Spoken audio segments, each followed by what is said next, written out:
시편 81편 10절의 말씀을 봉독해 드리겠습니다.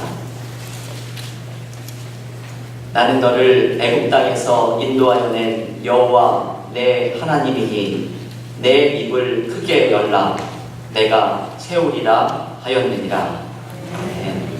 무력한 사람에게 가장 필요한 것이 무엇이라고 생각하십니까? 능력일 것입니다. 병든 사람에게 가장 필요한 것이 무엇입니까? 치유일 것입니다. 절망에 빠진 사람에게 가장 필요한 것이 과연 무엇이라고 생각을 하십니까? 그것은 소망일 것입니다. 배고픈 사람에게 가장 필요한 것이 뭐라고 생각하십니까? 빵 한 조각입니다. 그렇다고 하면 고독한 사람에게, 외로운 사람에게 가장 필요한 것이 무엇입니까? 그것은 아마도 사랑일 것입니다. 죄책감에 사로잡혀서 잠을 이루지 못하며 허덕이는 그 영혼에게 가장 필요한 것은 과연 무엇일까요? 그것은 죄사함, 곧 용서일 것입니다. 자, 그렇다고 하면 여러분 한번 생각해 보시기 바랍니다. 그렇다고 하면 무력하고 병들고 절망 속에 있고 배고프고 고독하고 죄책감으로 매일매일 무겁게 삶을 살아가는 사람에게 가장 필요한 것이 여러분 무엇이라고 생각하십니까? 삶의 중대한 위기와 변화 속에서 격동기를 지나며 방황하는 그 영혼에게 가장 필요한 것이 과연 무엇일까? 저는 그것을 한마디로 기도라고 정의합니다. 하나님께서는 기도하며 부르짖는 영혼들을 향해서 분명히 약속하셨습니다. 이사야서 58장 9절에 약속하시기를 내가 부를 때에는 나 여호와가 응답하겠고 내가 부르짖을 때에는 말하기를 내가 여기 있다 하리라. 그리스도인들에게 기도야말로 하나님의 보좌를 감히 움직이고요, 하늘의 권능과 은혜를 끄집어내는 유일한 길인 것입니다. 기도는 하늘의 금고를 열 수 있는 정말 유일한 열쇠입니다. 여러분, 우리에게 기도는 생명줄입니다. 영혼의 호흡입니다. 여러분 중에 기도하지 않고 살 수 있다고 생각하시는 분 있으십니까? 이것은 마치 숨 쉬는 것이 귀찮아서 나는 숨을 쉬지 않겠다라고 말하는 어리석은 사람입니다. 기도하지 않고서 하나님의 교회가 능력을 체험할 수 없습니다. 기도하지 않고서 우리의 영이 감히 성숙할 수도 없고, 기도하지 않고서 하나님께서 베푸시는 평안과 권능과 기쁨을 누릴 수가 없습니다. 그러게 바울 사도께서 데살로니가전서 5장 17절에 쉬지 말고 기도하라, 쉬지 말고 기도하라, 깨어 근신하거라 권면하신 것입니다. 사랑하는 여러분, 구원과 천국 사이에 놓여있는 오늘이라고 하는 때로는 피곤하고 두렵고 우리에게 부담될 수밖에 없는 이 현실 앞에서 우리는 과연 얼마나 이 세상을 향해 당당하게 살아가고 있습니까? 정말 여러분들은 하나님의 딸과 아들처럼 이 세상에서 가슴을 펴고 살아가십니까? 아니면 정말 왕 중에 왕 되시는 하나님의 왕자 공주로 살아가십니까? 오늘날 많은 그리스도인들이 그들이 속한 직장에서 또한 가정에서 무력함을 많이 느낍니다. 세속적인 동향에 함께 동조하게 되는 이유, 이것은 과연 무엇입니까? 하나님의 임재가 베풀어 주시는 평안과 권능과 기쁨을 잘 누리지 못하고 있는 이유는 무엇입니까? 오늘 사는 그리스도인들의 삶이 무기력한 주된 원인이 있다고 하면 저는 첫 번째로 그것은 기도의 빈곤 때문이라 생각합니다. 기도를 망각하고 기도를 통한 하나님의 살아계신 체험을 할 수 없을 때 우리는 그리스도인이면서도 불신자들과 별반 없는 구별화되지 못한 삶을 살아가게 됩니다. 기도 없는 우리의 삶은 방향을 잃어버리기가 쉽고요. 초점을 잃어버리며 무기력해지고 불안해지며 초조해지고 방황할 수밖에 없는 것입니다. 제가 고등학교를 메릴랜드에서 좀 떨어진 노던 버지니아에서 자랐습니다. 메릴랜드 주 산등성이를 타고 가게 되면은 약 1시간 정도 가시면은 안나산 기도원이라는 곳이 있습니다. 처음에는 원장님께서 농가를 구입해서 기도원으로 운영하는 그런 곳이었습니다. 저도 한때 주님을 만나고 너무너무 뜨거워서 기도하고 싶어가지고 짐을 싸들고 여름방학 때 그곳에 가서 몇 주를 지낸 적이 있습니다. 하루는 대지 구석에 있는 커다란 그 방안을 무너뜨리고 새 기도실을 그쪽에 지으려고 공사를 하고 계셨습니다. 그러니까 너무나 오래된 방안이니까 사이즈가 꽤 크기도 하고요. 천장이 없습니다. 그러니까 이 원장님께서 장정들을 한 대여섯을 고용을 해가지고 기도원 그 방안 기둥 4개를 밧줄로 묶어가지고요. 한 30피트 이상 떨어진 곳에서 하나, 둘 하면서 계속 흔드는 겁니다. 그렇게 해가지고 그 반을 무너뜨리려고 하나, 둘 끌어당기면서 한 10분을 막 흔들고 있는데 갑자기 큰 자루가 툭 떨어지는 것 같은 소리가 났습니다. 그래서 자세히 보니까 커다란 구렁이가요. 지붕에서 떨어졌습니다. 저는 바라만 봐도 섬찟했습니다. 거짓말 안 하고 제 키하고 맞먹는 것 같아요. 너무나 징그러운 구렁이였습니다. 그런데 안나산 기도원 원장님께서 권사님이신데 이 구렁이를 보더니 사탄의 이놈의 마귀는 죽여야 된다 그러면서 남자들도 못 가는데 낫을 들고요. 그 구렁이 배를 가르시더라고요. 와, 트라우마였습니다 정말. 근데 그 구렁이 뱃속에서 새 한 가족 4마리가 배에서 나오는 것입니다. 아마 잡혀먹은 지가 별로 안 되는 것 같아요. 털이 그대로 있고 다 눈 감고 아버지 새, 엄마 새, 아들 새, 딸 새 4마리가 그렇게 죽어 있는 것입니다. 자, 여러분 한번 생각해 보시기 바랍니다. 조류는 창공을 날아다니는 새 아닙니까?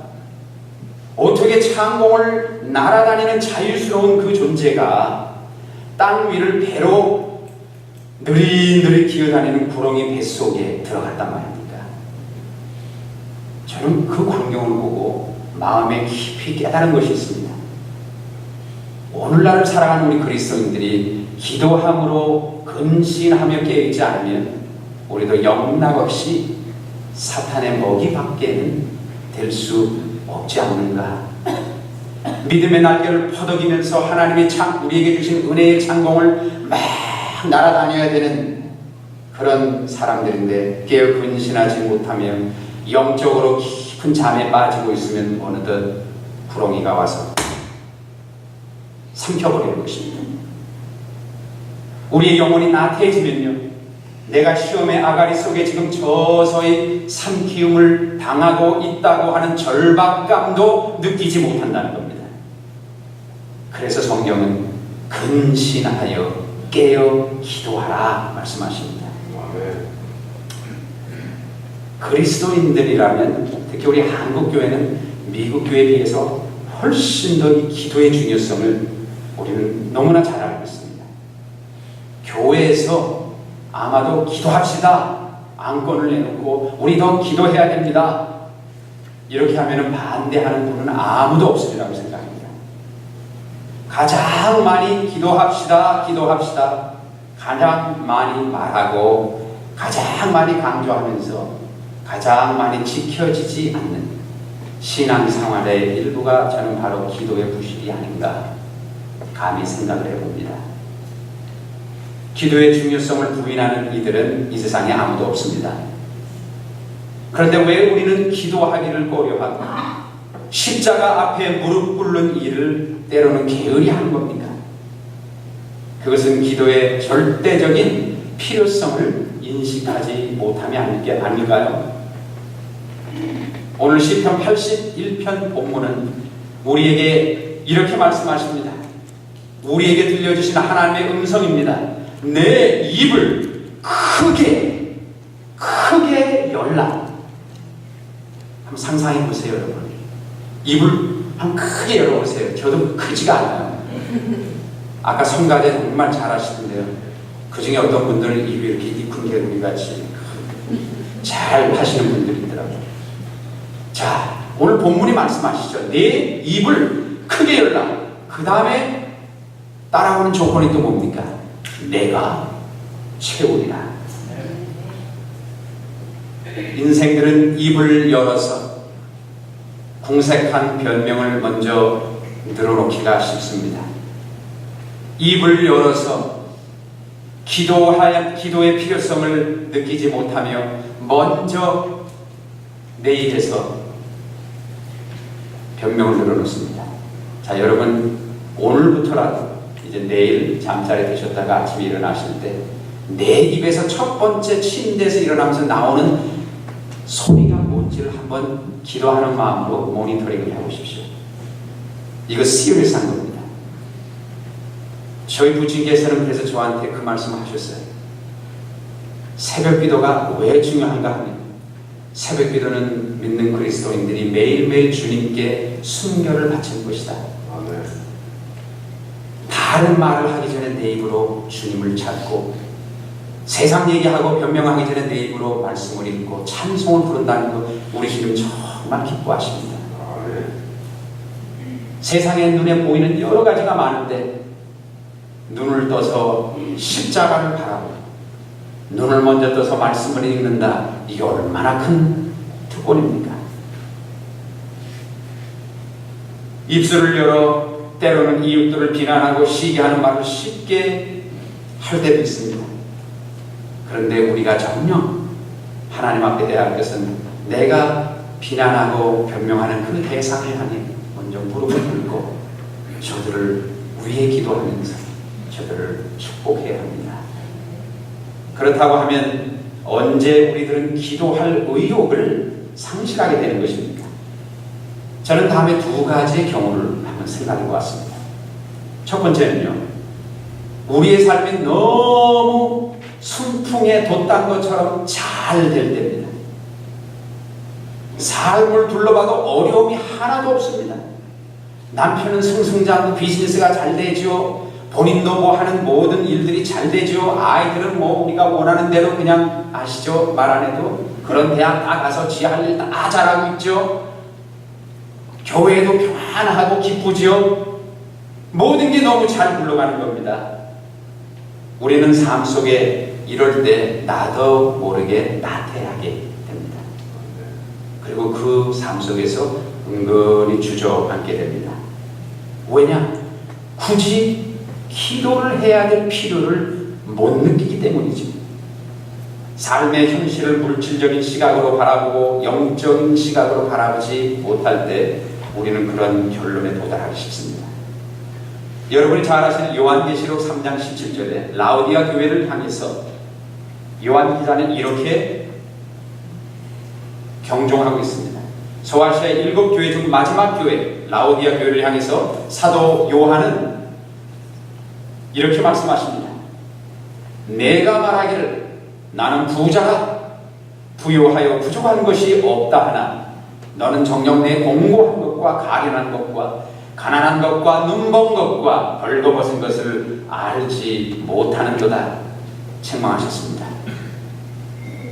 혹시 여러분들 모든 게 너무 잘 돼갑니까? 하나님을 찬양하시고 기도를 게으르지 하지 마십시오. 우리의 삶이 이같이 똑같은 함정에 빠질 때가 있습니다.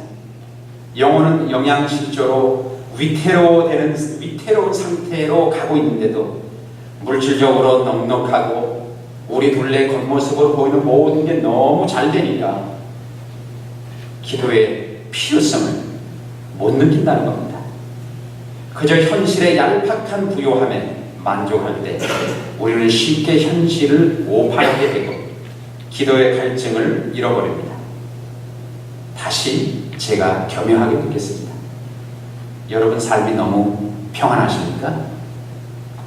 더욱더 열심히 제단에서 무릎 꿇기를 권고드립니다. 두 번째로는요, 우리의 삶이 너무나도 고통스러울 때, 이건 반대입니다. 너무나 고통스러울 때 또한 기도할 의욕을 잃어버린 경우가 많습니다. 우리의 삶이 너무 괴로우면 고통의 심연 속으로 깊이 빠져가면서 내가 기도해야 되겠다라는 생각조차도 못하고 신음하면서 저 길거리에 강도 만나 버려진 그 어떤 사람처럼 그렇게 누워있는 겁니다. 나를 붙들고 있는 고통과 나를 압박하고 있는 고통, 이것에 집중하다 보니까 내가 고통에서 빠져나올 방법만 세상적으로 인간적으로 막 몰색하면서 기도를 망각한다는 겁니다. 역설적인 얘기 같지만 기도가 가장 필요할 때 기도를 망각하게 된다는 것입니다. 에레미야서 29장 13절에 에레미야 선지자를 통해서 하나님이 우리를 부르십니다. 전심으로 나를 찾고 찾으면 나는 만나리라. 하나님을 만나시는 이 복된 제단이 되시기를 축원드립니다. 아프리카에 가면 비서새라는 이름을 가진 새가 있습니다. 이 새는요, 보통 상황에서는 날개를 쫙 펴고 잘 날아다닙니다. 그런데요, 위험을 감지하게 되면 날지 못하고 땅에서 빨리 뛰어가면서 기는 습성이 있어요. 그러니까 날개가 굳어버리는 거죠. 무서워서. 그 누가 공격이라도 해오는 것 같은 겁이 나서 날개 쪽지를 딱 접어버리고 날지도 못하고 땅을 뛰어가는 겁니다. 평상시에는 잘 날아다니는 새가 결정적인 순간에 날지를 못하는 여러분, 그 인생이 어떻게 되겠습니까? 이게 우리들의 그리스도인들의 모습을 간접적으로 보여주는 것이 아닌가라는 생각이 듭니다. 사랑하는 여러분,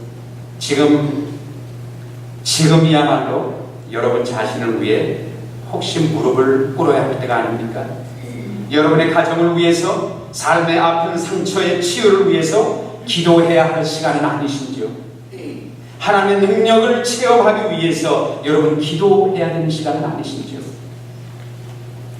지금이야말로 기도해야 할 시간, 지금이야말로 십자가 앞에 엎드려야 할 시간, 주님의 도우심과 긍휼을 구해야 할 시간.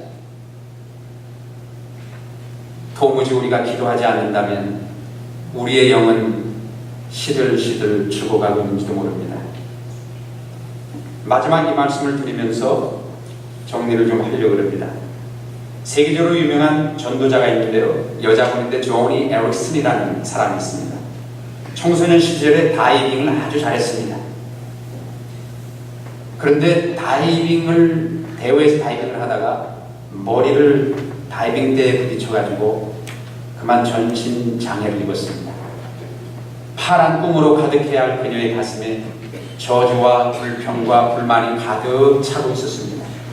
자기 스스로를 저주하면서 그 어두운 절망의 세계를 헤매기를 몇 년을 그녀는 거듭했습니다.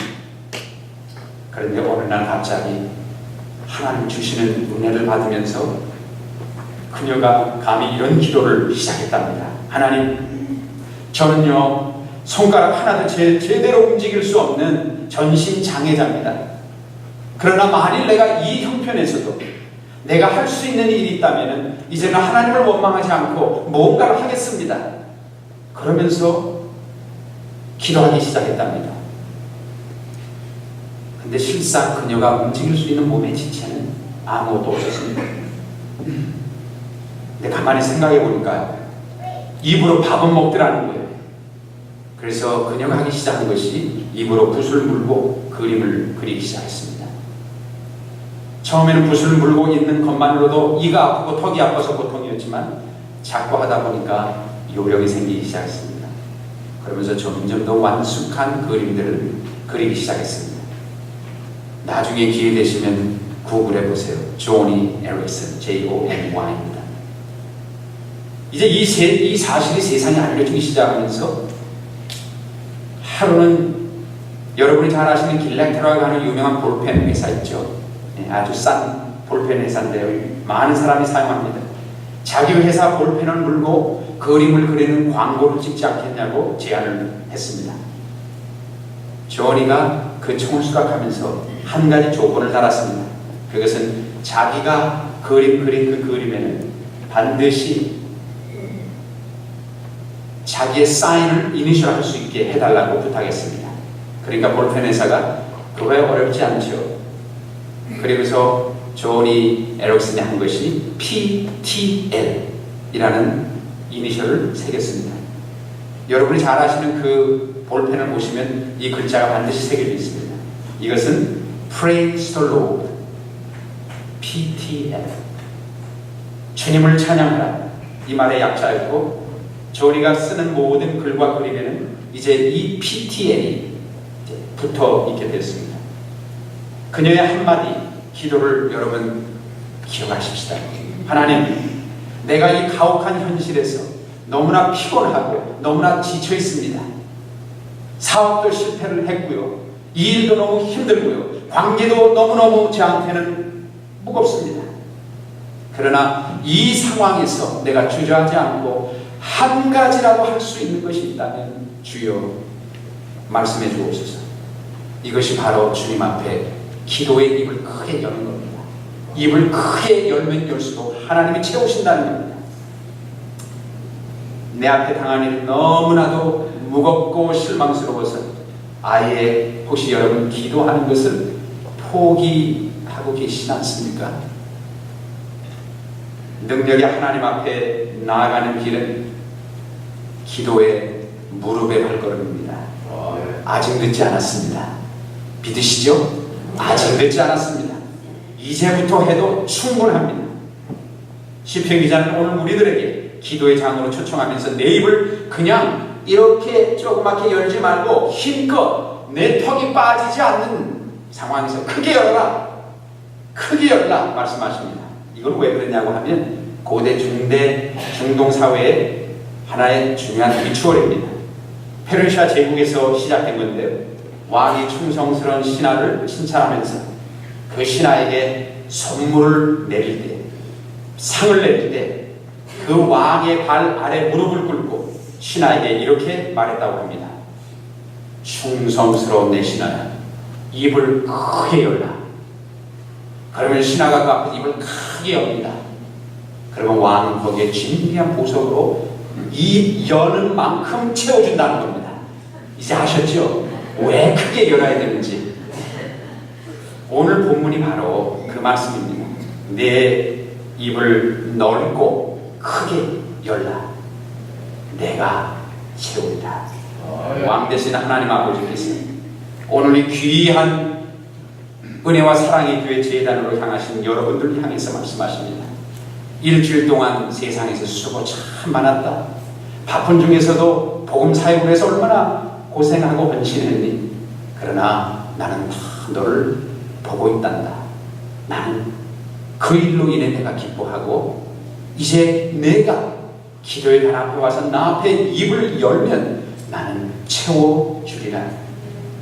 가득 채우신 하나님의 은총을 사랑하는 여러분들께서 마음껏 누리시는 이 한 주간 되시기를 주님의 이름으로 축원드립니다.